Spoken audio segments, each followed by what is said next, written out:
Around noon, I got a string of texts from Becky. She never texts me unless it's some birthday dinner or group thing, so I was already suspicious before I even opened it. The first message is, "Hey, are you okay?" And then Alex says Carlos is freaking out. And then he is telling everyone you lost it and attacked him in public. I know what really happened. I stared at that for like 5 straight minutes. Becky, the girl who sat there last night and scrolled Instagram while my husband ripped me to shreds, suddenly wants to play Switzerland. "Sure, Jan," I texted back, "just thanks. I'm fine." She immediately replied, "He's calling everyone. He's saying you were drunk, that you embarrassed yourself, that he tried to calm you down. I almost choked on my coffee. I wasn't even drinking alcohol." The audacity. I said I had a coke.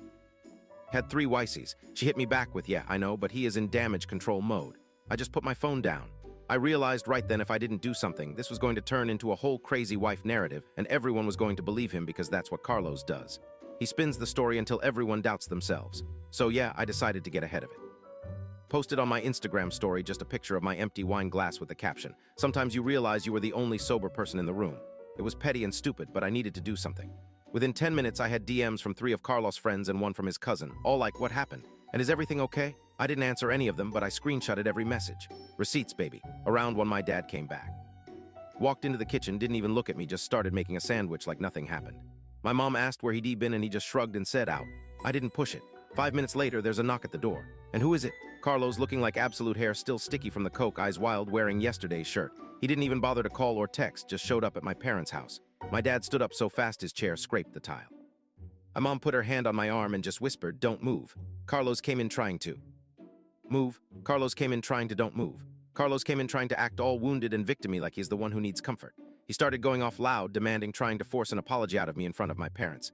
He kept saying I humiliated him, that I made him look bad, that I crossed a line. My mom told him to lower his voice, but he kept ranting, waving his arms, and then he started getting close, like right up in my space, way too close for comfort. My dad stepped between us, just physically inserted himself, and told Carlos to back up. Carlos tried to push past him like he was entitled to just get in my face in my parents' kitchen. My dad shoved him back, not hard, but enough to make it clear he wasn't kidding. Carlos lost it. He started yelling, real yelling, like full volume, swearing at my dad, saying he had no right to interfere. At this point, my mom was shouting too, telling Carlos to leave, and I was just sitting there shaking, trying to decide if I should throw my coffee at him or my phone or what.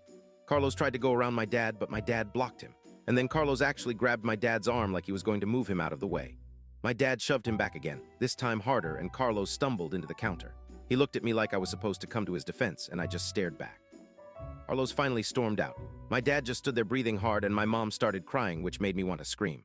I went upstairs and locked myself in the room. Phone blowing up again. Missed calls from Carlos, texts from Alex, all, "Dude, what happened? Call me. This is getting crazy." Even a message from Becky. "Did he really come to your parents' house?" Like word travels fast. I just ignored everyone. Lay on the bed staring at the ceiling, listening to my parents argue downstairs, trying to figure out what the hell